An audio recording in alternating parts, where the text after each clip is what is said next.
Crazy Thanksgiving Night by Wanderer Not Lost.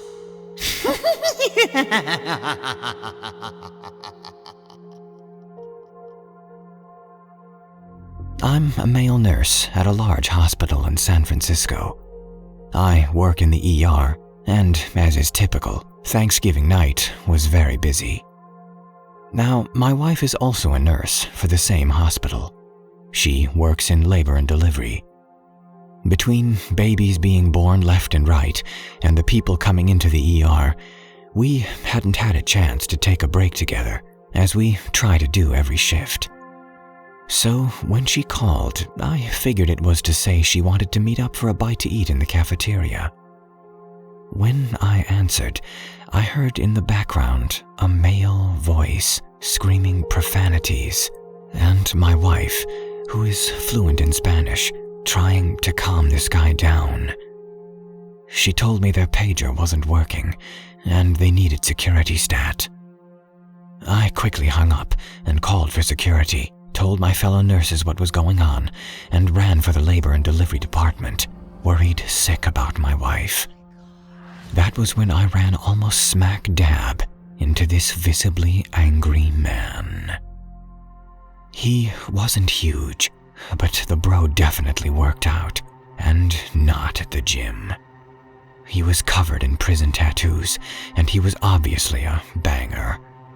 I work out regularly, but I knew with one look that this guy could kick my ass. He looked at me and gave me this sick grin, and started heading towards me, spouting off in Spanish. I don't speak fluent Spanish, but what I could understand scared the living crap out of me. I was backing up as fast as I could. I started buzzing the door to the ER frantically for them to let me in. This guy was literally a foot away from me, and then the door opened and I was pulled into safety by a doctor. The gangbanger punched the door a few times, making a dragging sign across his throat while grinning at both of us. The next thing I knew, the police rushed into the corridor. It took 2 security officers and 2 cops to subdue this guy. I finally made it to my wife, who, though shaken, was thankfully unhurt. She explained to me what happened. A young girl, only 14, came in, high fever, vomiting, with a distended belly. The gangbanger claimed he was her brother, and they needed to cut her open to get her baby. They did an ultrasound, and to their horror, she wasn't even pregnant. She had bags of drugs in her stomach. It's very common for drug mules to bring over women from Mexico carrying drugs that way. But anyway, homeboy freaked out when they informed her that his sister needed emergency surgery and that he wouldn't be getting his drugs. Thankfully, the girl survived, but the sad thing is she will most likely be deported once she recovers. So, gangbanger who wants to kill me, let's never meet again.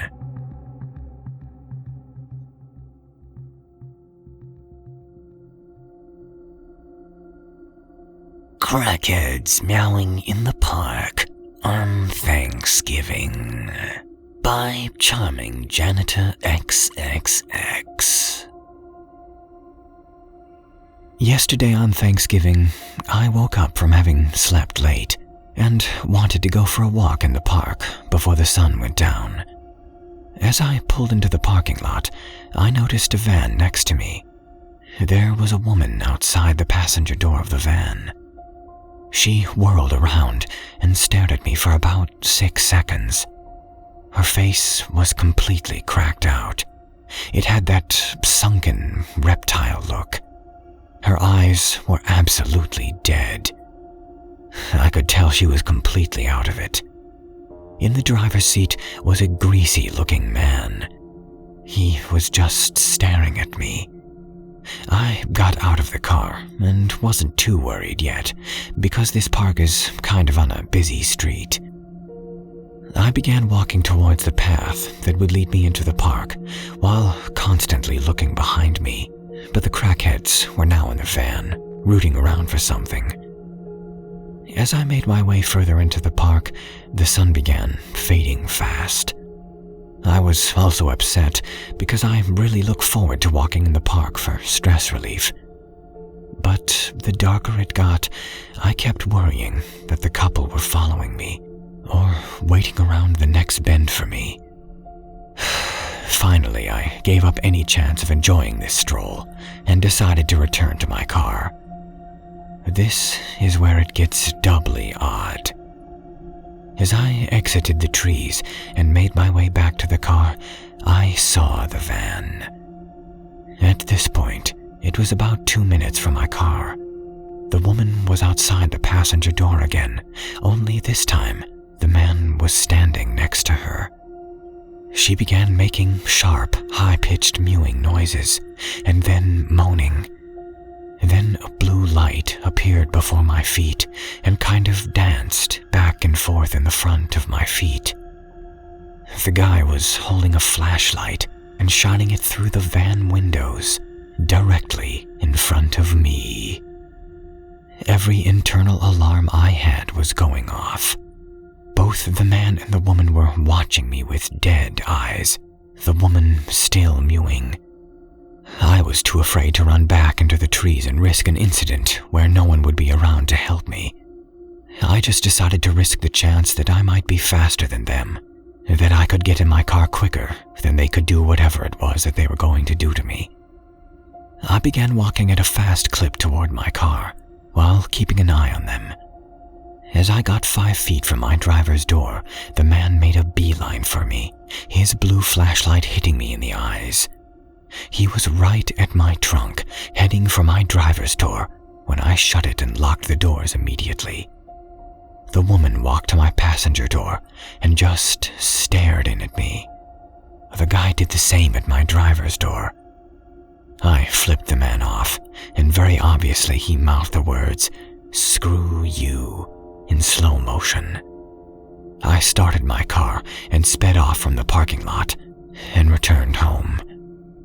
Then I called my family, who are all in different states than me, and told them I loved them and missed them.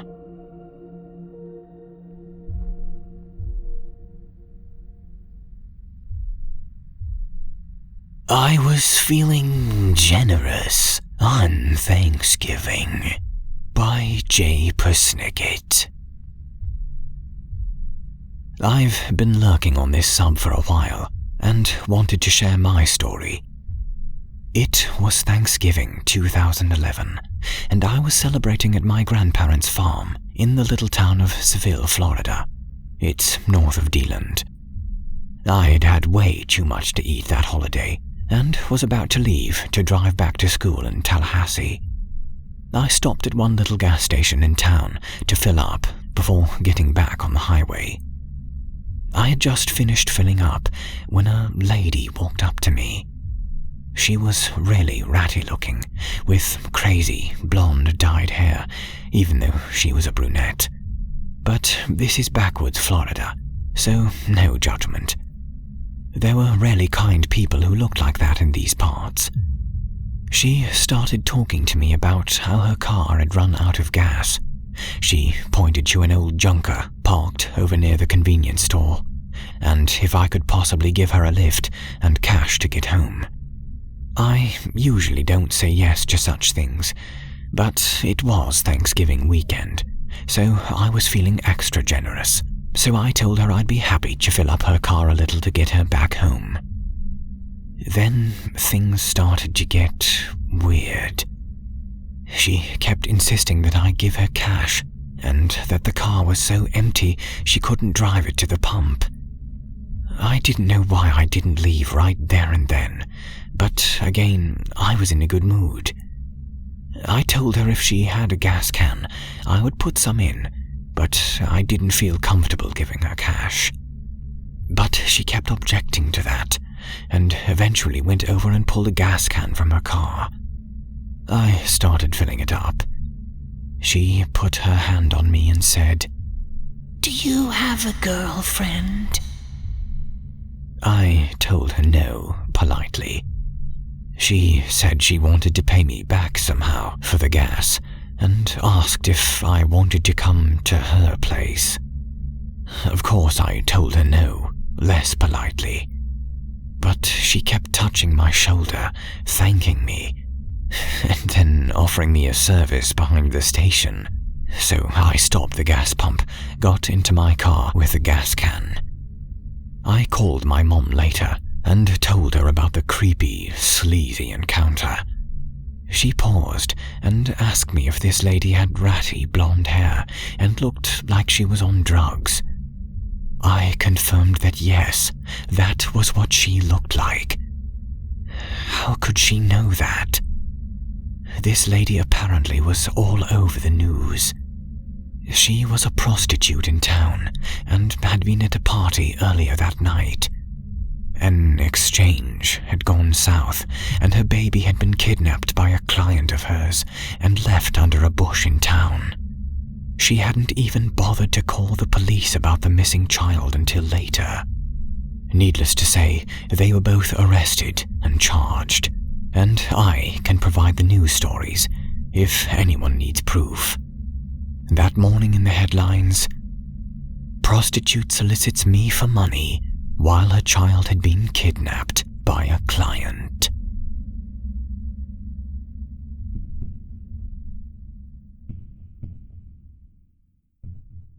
Thanksgiving and Guns by Reaganomics. Thanksgiving night a couple years ago, I was sitting in my parents' family room watching a movie when my younger sister burst through the door, hysterical. I asked her what was wrong, but she was panicking to the point that she couldn't speak.